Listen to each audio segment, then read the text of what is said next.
Queridas, queridos, eh, me tardé un poquito en renovar el estudio, en renovar la lectura de vida y obra de Sigmund Freud, porque tenía que entregar mis tareas en derecho, oh sí, pero todo en tiempo y forma ya. Yo sé que ustedes son pacientes y al menos no se dejarán de suscribir porque me he tardado un día en subir el presente video. Segunda parte de El Neurólogo, un capítulo en la biografía oficial del doctor Sigmund Freud, en el cual estamos estudiando eh, cómo el paso de la medicina del doctor Sigmund Freud lo llevó de la anatomía a la neurología y posteriormente a lo que él en su tiempo, en su cultura, en su sociedad, denominaban psicología. Ajá. Y esto de la mano de uno de los grandes, Jean-Martin Charcot. Ajá. Aquí nos habíamos quedado, página 216. La impresión más imborrable que le dejó su contacto con Charcot provenía de las opiniones de Charcot sobre la histeria, tema del que vamos a ocuparnos extensamente a continuación. Dice Ernest Jones: a su regreso de París, Freud trajo consigo una lámina en que aparece Charcot hablando vívidamente a sus estudiantes y discípulos. La paciente cuyo caso está describiendo se halla en una actitud de desmayo. Aquí lo enfatizo, actitud de desmayo. Estaba desmayada.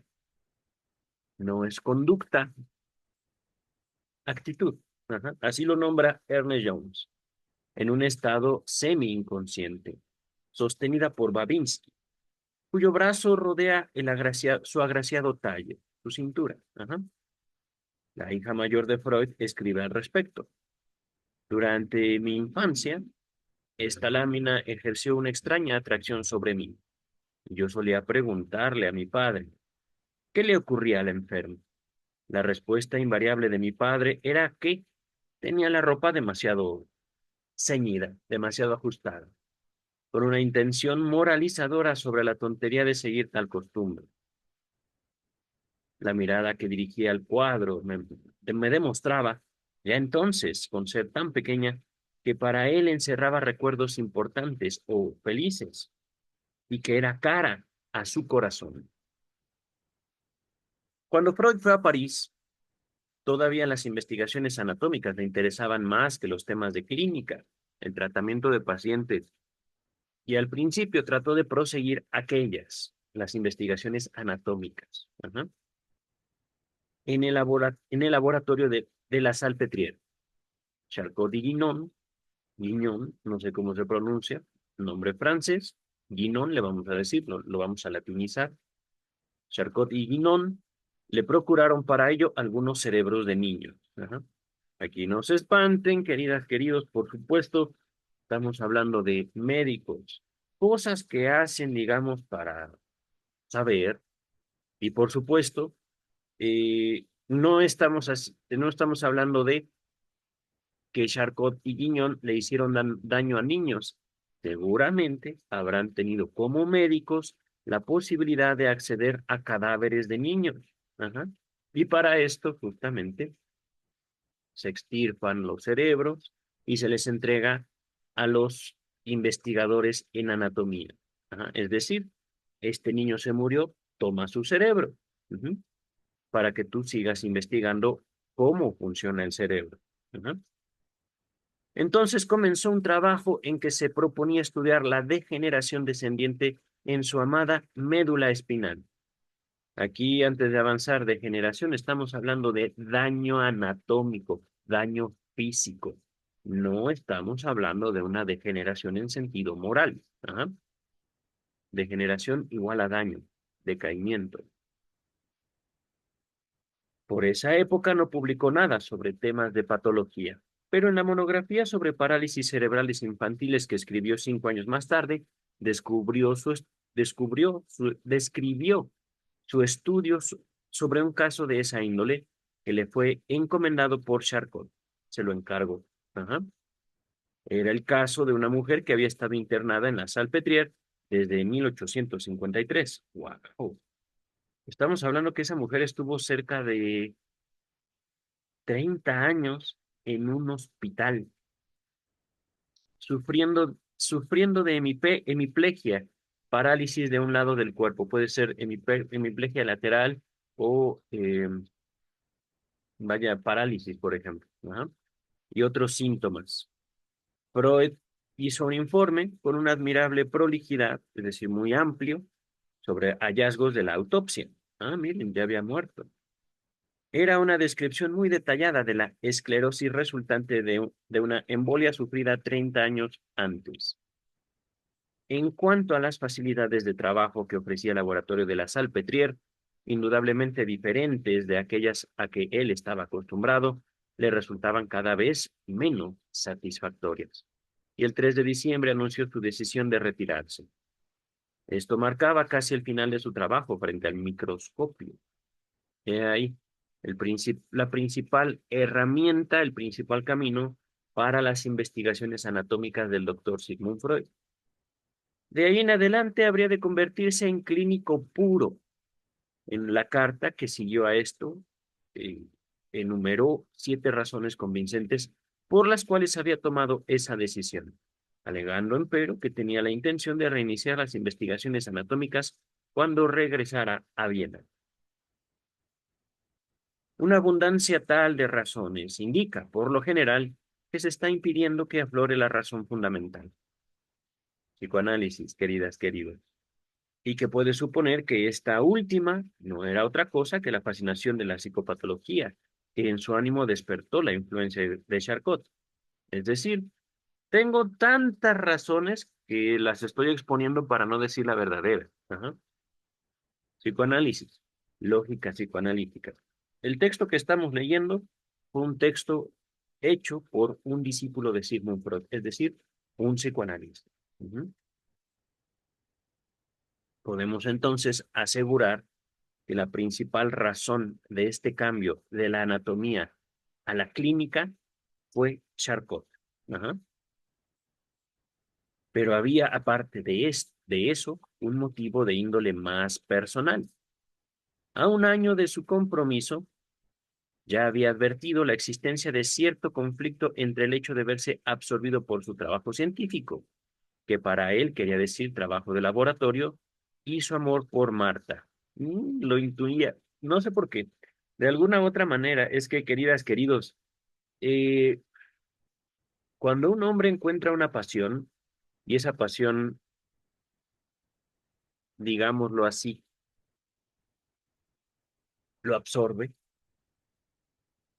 un hombre difícilmente podrá sostener una relación. Ajá. Difícilmente. Y esto no porque la relación estorbe, no. Digamos que el corazón del hombre es pequeño. Ajá. Y el corazón no hablando de un sentido físico, estoy hablando de un sentido simbólico. El interés de un hombre es limitado. Ajá.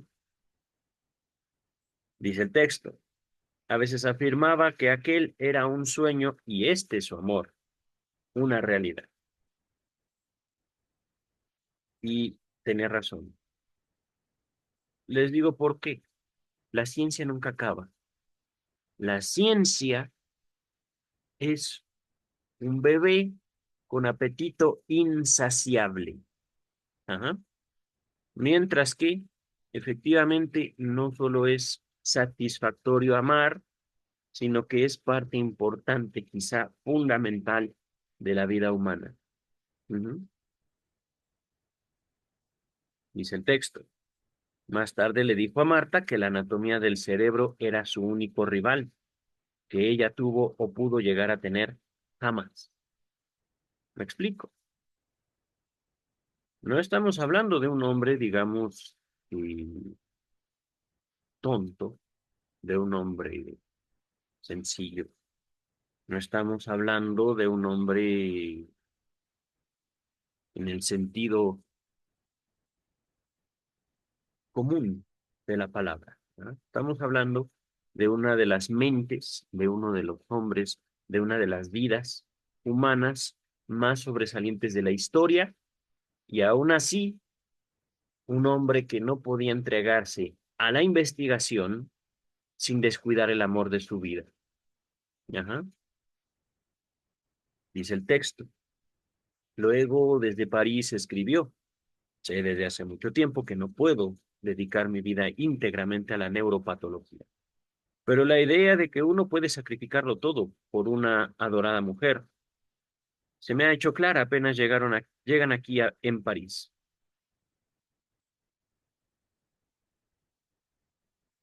Esto fue una semana antes de retirarse del laboratorio de la Salpêtrière. Al anunciar esta última decisión, agregaba, puedes estar segura de que he superado mi amor a la ciencia en la medida en que se interponía entre nosotros dos, o se interponía a nosotros dos. Todo esto tenía, además de los aspectos puramente emocionales, sus aspectos prácticos. Pues sí, porque también la ciencia no daba mucho dinero para comer. Y podemos decir también el amor no da dinero, el amor por sí solo no alimenta a nadie. Pero el amor, sin duda, lo llevó a él a experimentar la necesidad de satisfacer tanto sus necesidades como las necesidades de su futura esposa. Ajá. Freud sabía muy bien que mantener un hogar era solamente posible con el trabajo clínico, esto es, viendo pacientes. Ajá. Antes de continuar, queridas, queridos, ciertamente la clínica, y no solo la clínica médica, la clínica psicológica, la clínica psicoanalítica, forma parte fundamental en la vida del analista. Y aún así, no conozco analista que única y exclusivamente se dedique a la clínica. Es parte integral, ajá. Pero solemos diversificarnos, solemos atender y dedicarnos a otras cosas. ¿Mm? ¿Por qué? Pues porque también, digamos, en un aspecto ya humano, y hablando no para el año 1891, sino para el 2024, casi 2025, la clínica de pacientes suele ser, digamos, una actividad, no puedo decir que no es redituable económicamente, sino que tiene ciertas dificultades para mantenerse en una estabilidad. Ajá. No es tanto por nosotros, sino por ellos. El trabajo es posible hacerlo, pero eh, digamos, el intercambio de dinero no debe ser el eje rector del contacto entre analista y analizante. Pero ahorita regresamos al texto. Freud dejó París a fines de febrero de 1886, pero en su viaje de regreso pasó unas semanas en Berlín para aprender algo sobre enfermedades de los niños en general, en la clínica de Adolf Babinski. Sabía que no tendría posibilidades o probabilidades de salir de Viena una vez que volviera allá. La razón que tenía para realizar ese estudio era que no tenía perspectivas, probablemente por motivos raciales, porque Freud era judío, de obtener un puesto que realmente no logró nunca en la clínica psiquiátrico-neurológica de la Universidad de Viena. Pero en cambio, el pediatra Max Kassovitz, por su apellido podemos decir, también de ascendencia judía, le había ofrecido antes de partir Freud para París el cargo del director del nuevo departamento neurológico que se estaba abriendo en el primer instituto público para enfermedades de los niños. Ajá. Aquí omití la fecha. No sé si debe ser la fecha de nacimiento y muerte de Max Kassovitz. Ajá. Era un viejo instituto de la Steinglass, fundado en 1787 bajo el emperador José II, pero que en ese momento se estaba modernizando. Freud estuvo, Freud retuvo ese cargo por muchos años, trabajando allí durante varias horas, 3 veces por semana, y realizó allí varias contribuciones de valor a la neurología. Durante los 5 años siguientes, Freud se vio absorbido por asuntos de familia y el trabajo profesional y la traducción de los libros de Charcot y Bernheim. En el único artículo publicado en ese lapso, en 1888, versaba sobre una hemianopsia observada en dos niños, uno de ellos de 2 años y el otro de 3 años, cosa que hasta entonces no se había registrado. La publicación siguiente fue el primer libro de Freud sobre la afasia. Me parece que ese libro se encuentra en la Standard Edition. Si lo encuentro en la Standard Edition, se los dejo en la descripción. Ajá. Sobre la afasia. Sobre este tema ya había dado clases en el Club de Fisiología de Viena en 1886 y también en la universidad en 1887. Había escrito además el correspondiente artículo en el Handwörterbuch der Gesamt Medicine de Villaret, diccionario enciclopédico de medicina. Ok, este nombre también me suena, Villaret. Si está en la Standard Edition, se los dejo en la descripción. Ajá. Permítanme un segundo. Voy a tomarle foto a esta pantalla porque luego me va a costar trabajo encontrar estas referencias. Ajá. En el audio, en el video posterior. Ya con la foto podré ubicarme mucho más rápidamente y obtener las referencias y ponerlas directamente en la descripción. Dice el texto. El libro lo dedicó a Breuer. El dedicar su primer libro al hombre que representó su principal apoyo a lo largo de los años, de sus años más difíciles y que le había proporcionado lo que le resultó ser la clave de toda su obra posterior, era el gesto más adecuado, indudablemente. Lo que indujo a Freud a proceder así no fue, sin embargo, exclusivamente un motivo de gratitud. Contaba con que lograría con ello una mejor disposición hacia él y se sintió decepcionado al comprobar que, por algún oscuro motivo, su gesto tuvo el efecto opuesto.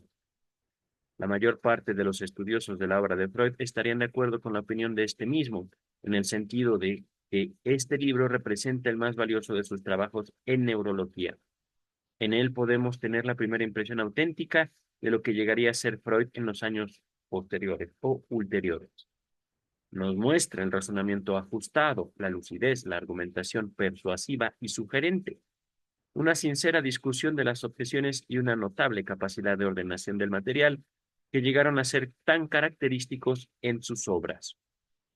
Freud, que ya cuenta a la sazón 35 años, ha dejado de ser el modesto estudiante para convertirse en el neurólogo experto que puede dirigirse a los que tienen más edad que él en un tono confiado, de igual a igual, y toda crítica negativa de las doctrinas de estos, por aplastante que sea, es expresada de manera cortés y absolutamente objetiva. El libro tiene como subtítulo Estudio clínico, estudio crítico, subtítulo bien aplicado al caso, dado que consiste esencialmente en una crítica radical y revolucionaria a la doctrina de la afasia, entonces casi universalmente aceptada, de Lichtheim, no sé cómo pronunciar eso, Lichtheim. Fue la primera crítica formulada a la misma, pero estaba lejos de ser simplemente un libro de crítica negativa, ya que en él exponía Freud sus propios puntos de vista, los cuales, si bien no eran una cosa tan enteramente redondeada como los que refutaba, estaba más cerca que estos de los conceptos modernos sobre el problema. Después que Broca descubrió un área en el lóbulo frontal, esta parte del cerebro, cuya lesión origina la afasia motriz o perturbación grosera de la función del habla, y Wernicke localizó un área en el lóbulo temporal cuya lesión da lugar a una afasia sensorial o una incapacidad de entender el lenguaje. Los neurólogos se vieron ante la necesidad de explicar las numerosas variedades de perturbaciones, parciales y mixtas, de esa índole que era dado comprobar. Es así como se observaban, entre otras, combinaciones tan desconcertantes como la incapacidad de hablar espontáneamente, de repetir palabras después de una palabra dada, o como la de leer las palabras sin poder en cambio leer las letras, o viceversa, o bien la incapacidad de entender las palabras de un idioma recién aprendido, conservando la aptitud para la lengua materna, y así sucesivamente. Wernicke y tras él Lichtenstein bosquejaron esquemas ilustrativos de las supuestas conexiones de los centros cerebrales, y sindicaron diversas áreas cuya lesión respectiva explicaría tal o cual combinación de perturbaciones afásicas. Cuanto mayor era el número de perturbaciones observadas, más resultaban complicados los diagramas, hasta que se hizo imperiosa la necesidad de un Kepler que viniera a simplificar esta ptolomeica situación. Ptolomeica, de Ptolomeo, ajá, un personaje griego.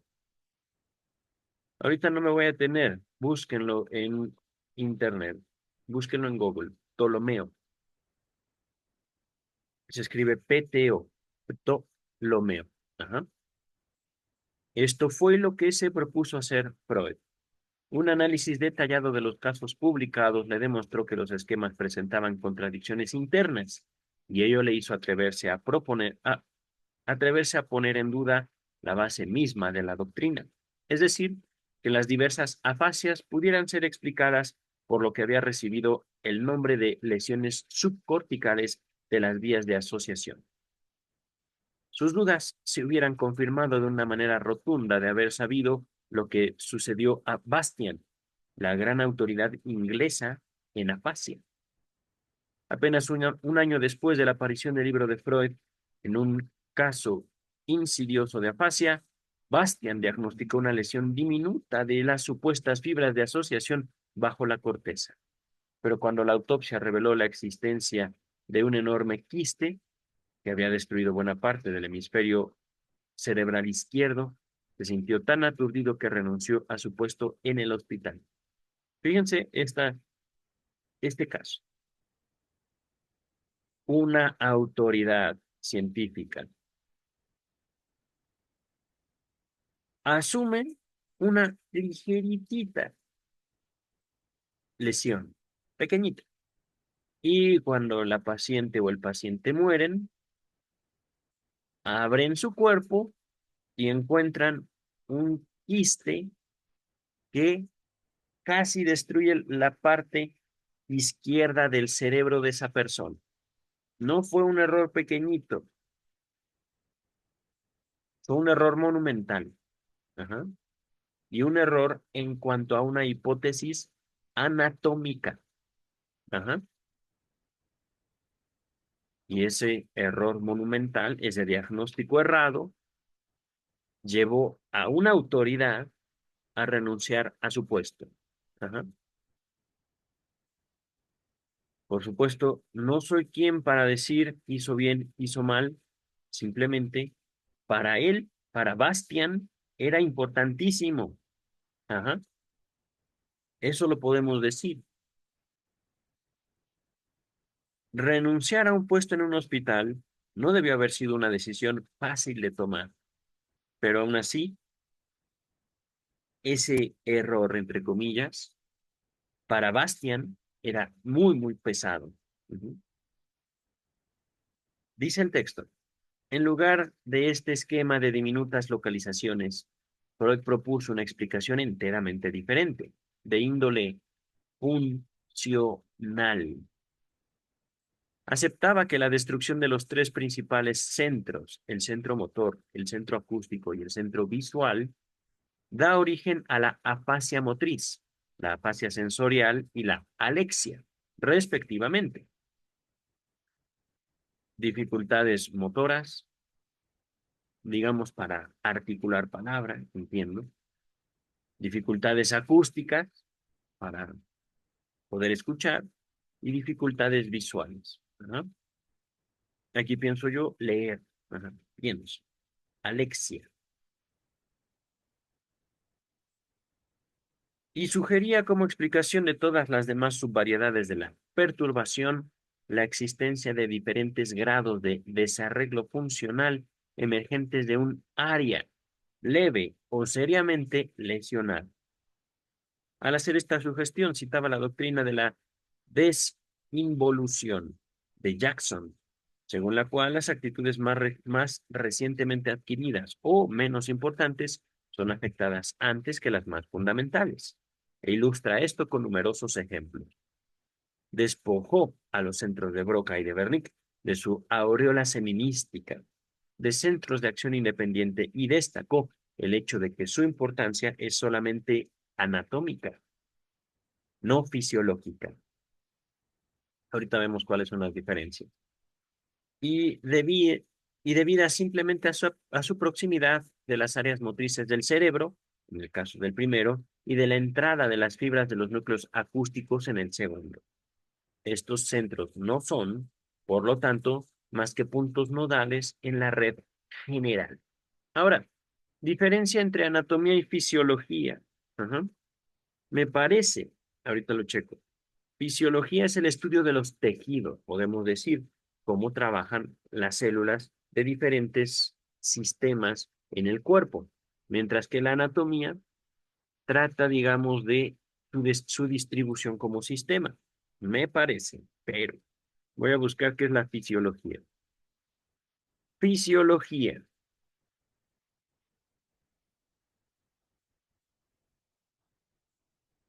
De las funciones de los seres vivos, así como las leyes que las rigen. Su objetivo es explicar cómo las células, las moléculas y los sistemas interactúan para mantener una función normal. Ciertamente. No, no fue errada mi sugerencia. Ah, venía un comentario sobre anatomía y fisiología. La anatomía y la fisiología son campos de estudios relacionados, pero la anatomía se centra en la estructura del cuerpo, mientras que la fisiología se centra en su función. Ajá, ok. Vamos a continuar, queridas, queridos.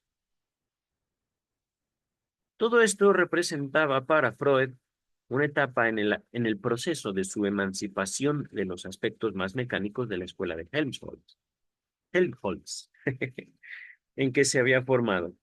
Luego dio un paso más y desafió el concepto, basado en las enseñanzas de Meiner, de que hay que imaginarse las ideas y los recuerdos como asociados a diversas células del cerebro. Se embarcó en una disquisición, en un conflicto, digamos, o en una investigación de las palabras y las ideas, y protestó contra el hábito de confundir los datos fisiológicos, funcionales, con los psicológicos. Es decir, los recuerdos no están en las células. Las ideas no están en en las células.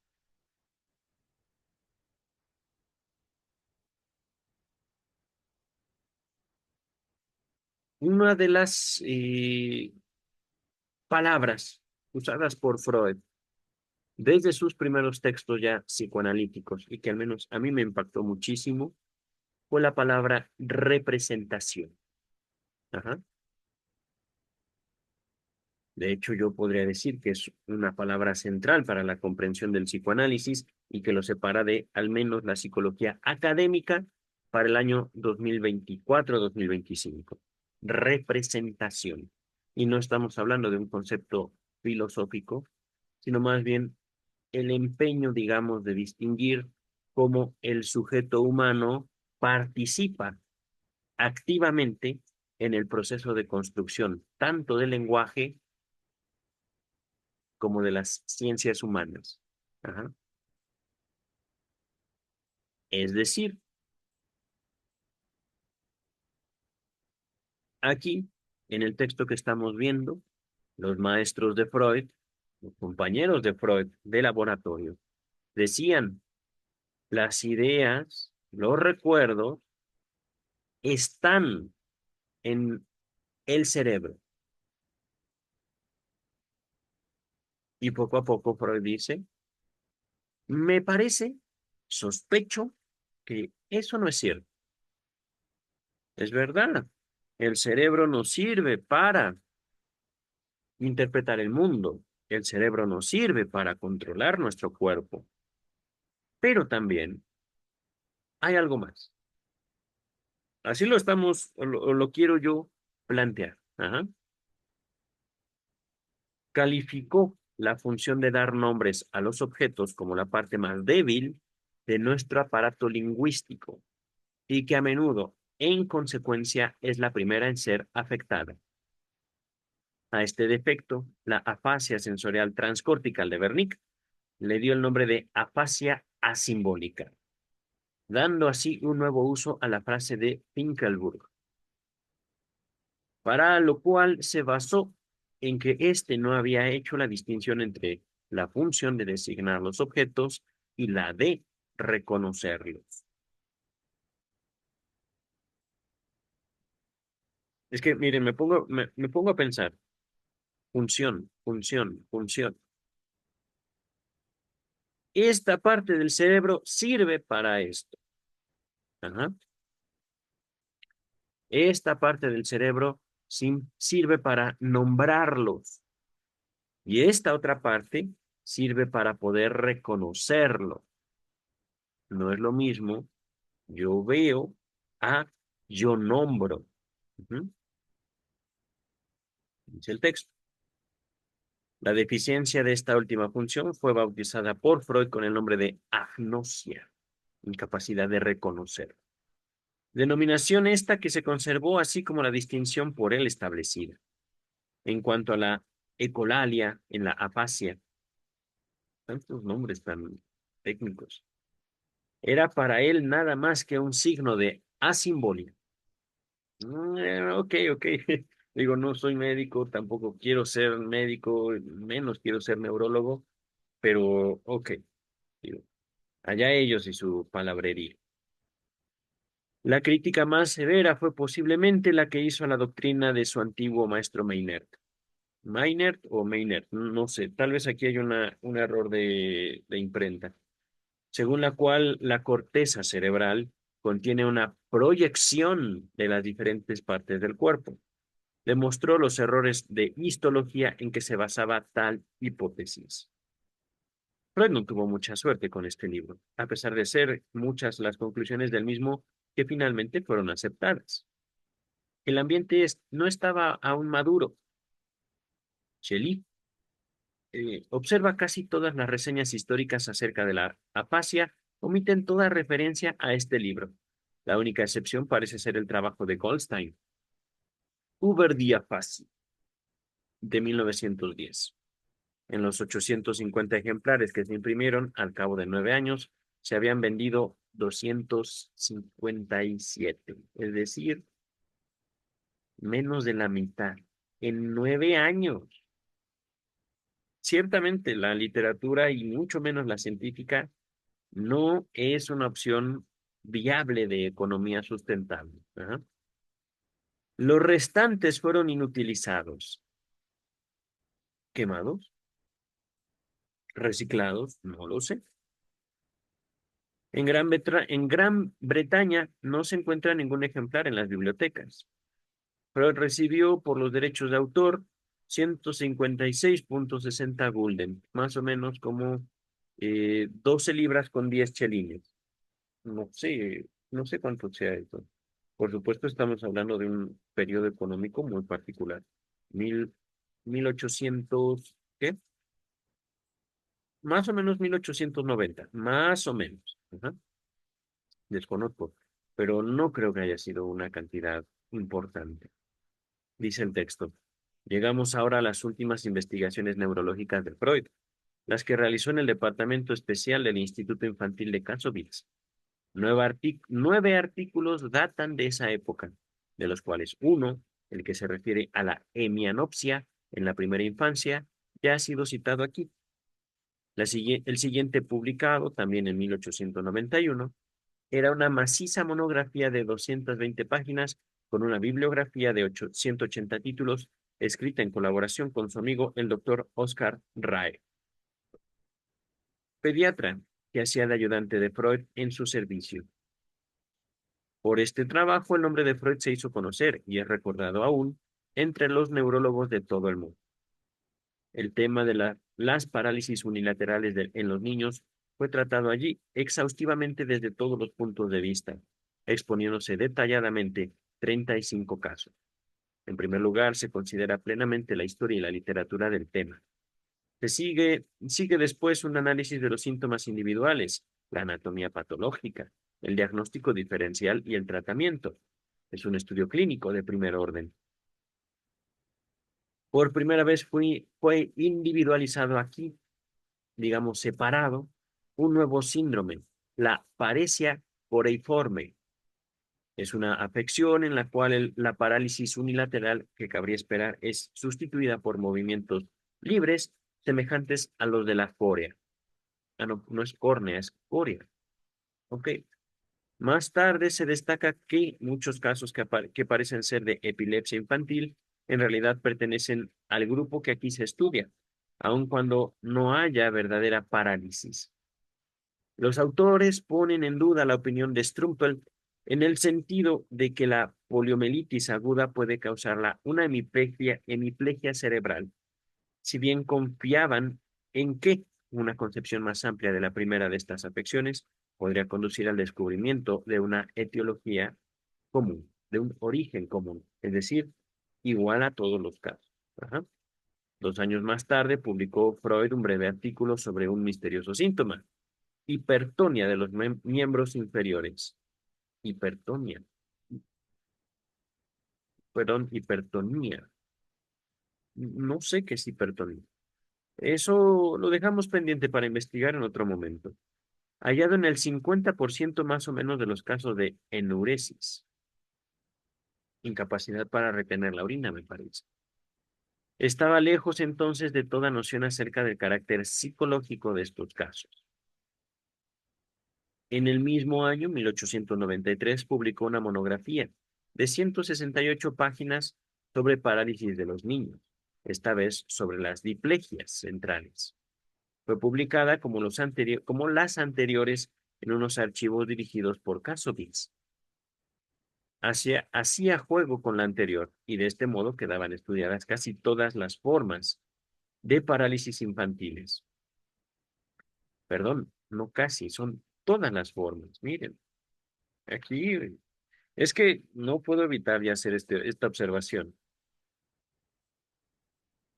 Aquí no hay deseo en estas investigaciones, pero mientras yo leo, no puedo evitar también ciertos errores en la lectura. Ujú. Repito aquí, es que quise robarle a Freud no quiero nombrarlo, ese reconocimiento. Repito, la monografía publicada en 1893 hacía juego, era complemento, una extensión de la anterior. Ajá. Y de este modo quedaban estudiadas todas las formas de parálisis infantil. Bravo, ciertamente bravo, pero tengo un corazón. Ustedes lo han visto, ustedes lo saben. Y también, querido doctor Freud, esto se lo debo a usted. Dice el texto. Mucho de lo que él hizo se basaba en la obra de Lidl, de 30 años atrás, de la que Freud me mostró cierta vez un ejemplar que tenía en su biblioteca. También en la presente monografía se describe detalladamente una larga serie de casos, 53 en total, personalmente observados. Como en la monografía anterior, primero se considera ampliamente la bibliografía, es decir, los estudios previos, como en la interpretación de los sueños, para pasar luego a la sintomatología, es decir, el estudio esquema o organización de los síntomas, ajá, en el mismo orden que allí. Ujú. Pierre Marie, el neurólogo de más autoridad en Francia y sucesor de Charcot en muchos aspectos, en una reseña bibliográfica de la monografía de Freud sobre las sobre las diplegias cerebrales de la infancia, afirmó: esta monografía constituye sin duda alguna el trabajo más completo, el más exacto, el mejor pensado que haya aparecido hasta ahora sobre un problema tan confuso y tan poco conocido como el de las diplegias cerebrales infantiles. Pierre Marie era el director de la revista neurológica, Revue Neurologique, no, Neurologique, y fue probablemente por invitación suya que Freud redactó una versión resumida de la monografía en cuestión, que apareció publicada en el primer volumen de la revista. En 1895, Freud publicó una breve nota sobre una afección peculiar e inofensiva a un nervio alto, de la que él mismo había sufrido por un par de años. Nota en la que expuso una serie de observaciones que había hecho en su propia persona. Bernard había descrito poco antes esta afección que desde entonces lleva su nombre, pero Freud destaca aquí que ya estaba familiarizado con ella, por haberla por haberla observado en varios pacientes. Freud se había convertido ahora en la primera autoridad en el terreno de las parálisis infantiles, y no era de extrañar por ello que al planear Nothnagel su gran enciclopedia de medicina, le encomendara a él la parte correspondiente a la parálisis cerebral infantil. Probablemente porque pensaba que ya había dicho todo lo que tenía que decir sobre el tema, y además porque en ese momento ya le interesaba mucho más la psicología. El hecho es que este pedido no dejó de fascinar, perdón, no dejó de fastidiar a Freud, que se dispuso a satisfacerlo con evidentes manifestaciones de descontento. La parte más tediosa era la que se refiere a la literatura y a la bibliografía. Ciertamente, ciertamente. Es que, queridas, queridos, hoy ustedes y yo tenemos tecnología para simplemente buscar un tema y se nos aparecen miles de referencias bibliográficas. Dentro de la referencia bibliográfica, las bajamos al celular o al ordenador, ponemos dentro del documento buscar tal palabra y ¡pum! Así está. Pero él no tenía eso. Él tenía que estudiar texto por texto. Eso era un trabajo horrible seguramente, no solo para Freud, sino para muchas personas. Pero, dice el texto, el trabajo de 327 páginas llegó a ser, sin embargo, un tratado de vasto alcance que mereció de Bernard Sachs la calificación de magistral y exhaustivo. En una reseña reciente, el neurólogo suizo Brun, refiriéndose a este trabajo, dice que todavía tiene un lugar reservado en la neurología moderna. He aquí lo que afirma. La monografía de Freud constituye una exposición más cabal y completa que hasta ahora se haya escrito sobre las parálisis cerebrales de los niños. Puede dar una idea el admirable dominio del enorme material clínico aquí reunido y elaborado con visión crítica. El hecho de que la bibliografía solo ocupa 14 páginas y media, para asegurarse el nombre de Freud un lugar permanente en la clínica. Fue una tarea admirable y el haberla realizado bastaría por sí sola para asegurar al nombre de Freud un lugar permanente en la clínica neurológica. Ahí desconozco, queridas, queridos, le repito, no soy médico, yo estudié psicología, buscándolo a él, no lo encontré, pero lo encontré después. Ajá. Besos al Centro de Investigación y Estudios Lacanianos, Ciudad de México, dice el texto. Puede considerarse tal vez como el jalón que señala el final del periodo neurológico activo de Freud, su nota necrológica sobre Charcot. También la dejo en la descripción, ¿vale? Publicada en septiembre de 1893. Freud expresa en ella, sin reservas, su gran admiración por el hombre, palabras de Freud, a cuya personalidad y cuya obra nadie se acercó jamás sin aprender algo de ella. Con su acostumbrada generosidad, Freud atribuye a Charcot el haber dado un paso, palabras de Freud, que le concede para siempre el mérito de haber dilucidado lo que es la histeria. Frase esta que actualmente nos suena a considerable sobreestimación, No hay duda de que la actitud de Charcot frente a la histeria representó un gran estímulo, lo que los psicólogos llaman sanción. No sé cuál es psicólogo. Y para Freud, un gran estímulo para Freud, y este no dejó de quedar agradecido por ello. Pues, no sé, queridas, queridos, habló poquito, creo que de Charcot, esta parte del texto, que la parte que abordamos hoy, que como notan en pantalla, ya hemos terminado capítulo número 10, el neurólogo, ciertamente un paso importante, pero, queridas, queridos, la biografía de Freud nos da cuenta de cómo podemos ustedes y yo ocuparnos de algo, pero la vida sigue. Ajá. Y ese trabajo que hemos realizado durante, no sé, tal vez meses, tal vez años, se ve influenciado, se ve atravesado por otras corrientes de la vida. Hoy hablamos un poquito acerca del amor. Ajá, un poquito nada más. Mientras que eh, ahorita estoy viendo ya el título del siguiente capítulo, perdón, me están buscando en Facebook, ahorita hay cosas importantes, pero así como el amor influye, la ciencia influye, el trabajo influye, la pobreza, el hambre influye, las amistades también. Ajá.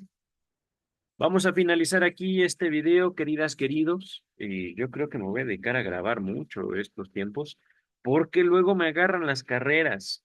Nuevamente, una disculpa. No pude grabar este video para tenerlo a tiempo para el viernes 15 de noviembre del 2024, porque estaba haciendo yo mis trabajos en Derecho. Estoy estudiando la licenciatura, la carrera de abogacía en la Ciudad de México. Ajá. Pero, pues, terminados mis trabajos, mis tareas, que también quiero compartir con ustedes. De hecho, lo comparto con todos los suscriptores de este canal, digo, los miembros de este canal. Ajá. Tendrán no solo los trabajos independientes, sino una compilación de trabajos en derecho fuertemente influenciada por el psicoanálisis. Ajá. Dejamos hasta aquí, queridas, queridos. Los veo el próximo lunes con Luis López Ballesteros. Justamente estamos estudiando la traducción de Estudios sobre la histeria. Ahorita estamos viendo el historial clínico de Emmy Von N, pero ya tenemos todo estudio sobre la histeria en este canal. Pueden buscarlo, Estudios sobre la histeria. Mi nombre, Juan Luis Cortés Cervantes, y encontrarán una lectura, un estudio, como el que estamos haciendo aquí, de vida y obra de Sigmund Freud, pero de toda la obra completa de edición Amor-Ortu de Sigmund Freud. Y estamos trabajando la traducción Luis López Ballesteros, lo haremos toda, Melanie Klein, toda la obra de Melanie Klein para llegar con el doctor Jacques Lacan en, yo creo que unos años, pienso yo, al menos para 2026, estar ya abordando Jacques Lacan. Pero veremos. Veremos, dijo un ciego, es una frase mexicana. Por el momento, bástenos hasta aquí. Nos vemos en los videos que siguen. No sé cuáles sean.